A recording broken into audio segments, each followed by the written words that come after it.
Karine va, dans quelques jours, publier un livre aux éditions Actes Sud, là des œuvres, qui est un événement en soi, mais peut-être encore plus un événement, parce que donc là c'est une libraire qui publie un livre, ce qui est assez rare. Oui.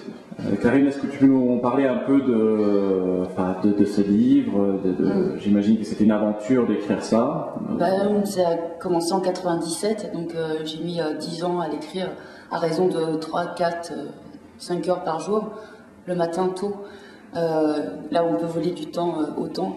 En fait, l'écriture avait toujours été... j'ai toujours écrit. J'ai commencé mon premier roman à l'âge de 10 ans. J'ai toujours fait... j'ai toujours écrit, voilà. Donc tu as été écrivain avant d'être libraire, en fait. Alors l'écriture est préalable au métier de libraire.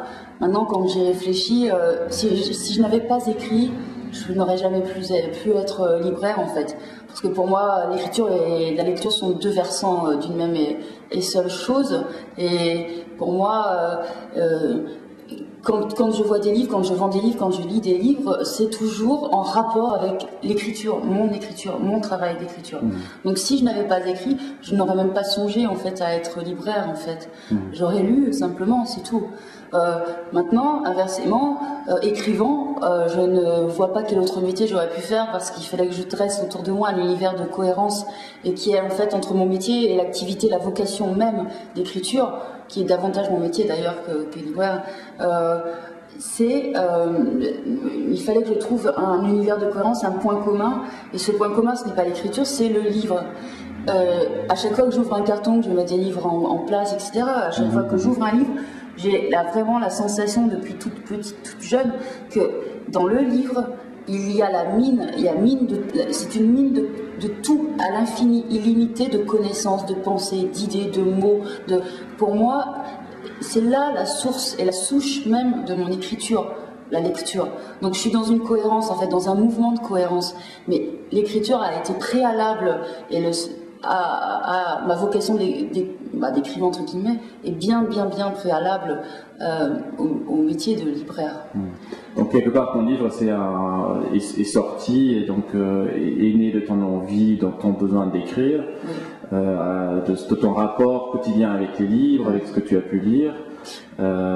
Est-ce qu'il y a un rapport dans le contenu ou alors là C'est un livre qui en fait c'est un livre, enfin un roman qui questionne quelque chose qui m'a toujours interrogée et que je vis au quotidien, l'incompatibilité entre la création, c'est-à-dire vouer sa vie à un accomplissement artistique.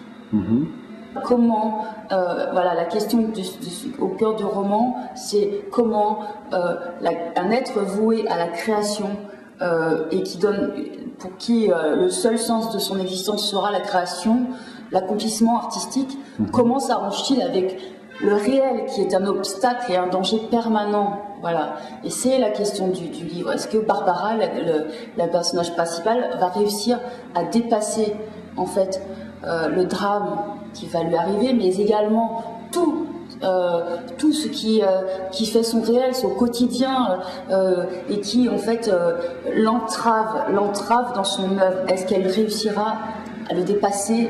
Est-ce qu'elle fera œuvre? Et c'est cette lutte que je raconte par le biais en fait de sa sœur Marie, qui va grandir sous en fait la coupe à la fois fascinante de cet esprit acharné et si lucide en même temps et magnifique. Une esthète, Barbara c'est une esthète, et en même temps d'une tyrannie et d'une exigence envers les autres, envers elle-même folle.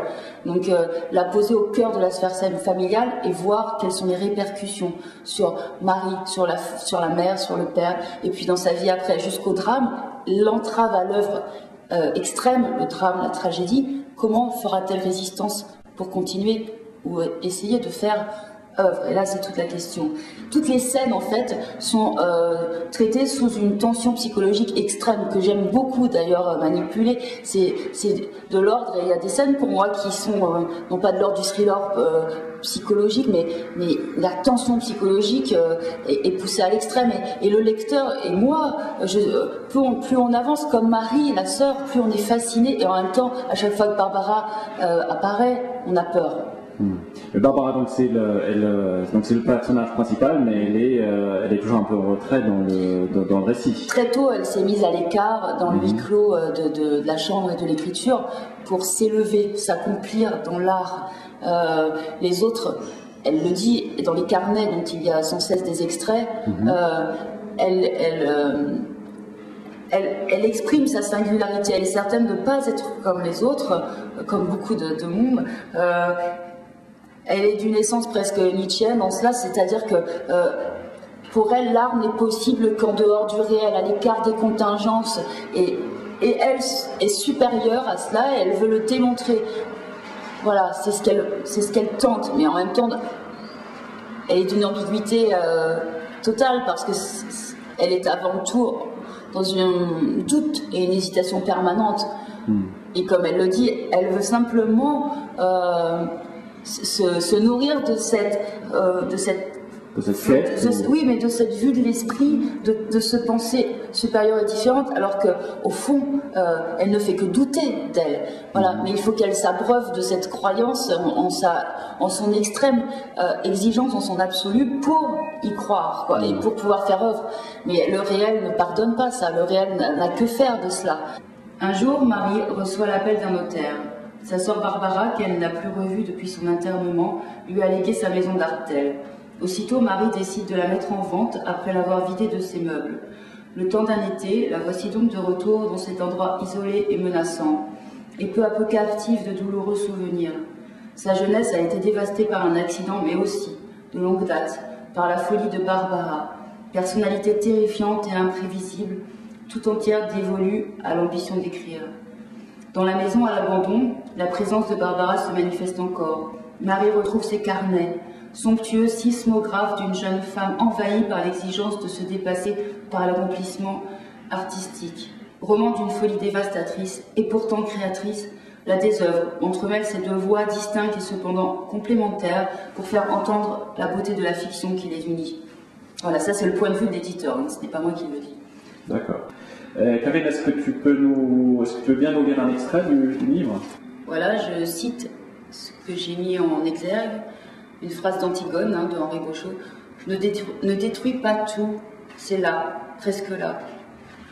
Donc, Henri Boschot, Antigone. D'accord.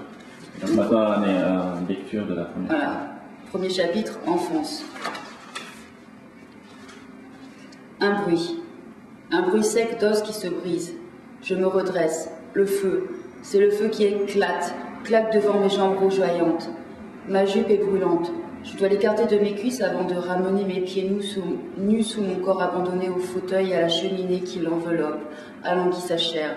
La nuque ploie, et de là, de cet angle cassé, j'aperçois à mes pieds la bouteille de Sancerre vide à la moitié.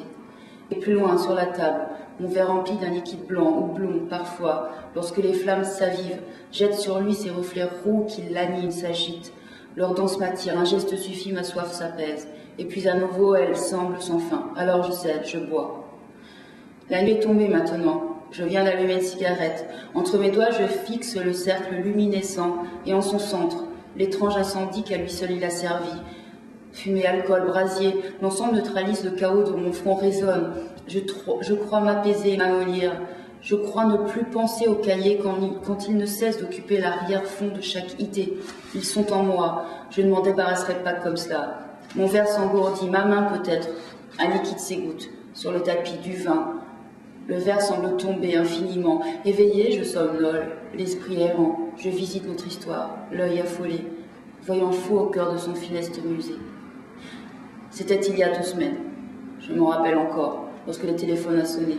La peur, cette peur ancienne qui immédiatement m'a rattrapée, entière, intacte, aussi tenace et assourdissante qu'au temps d'Artel. La sonnerie ne s'arrêtait pas.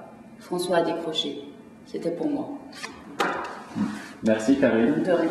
Donc, je rappelle donc le titre. Donc, Karine Henry est donc l'auteur de Des œuvres, donc roman apparu aux Actes Sud. Aux éditions Actes Sud. Éditions Actes Sud. Donc merci et merci. bonne chance. Merci.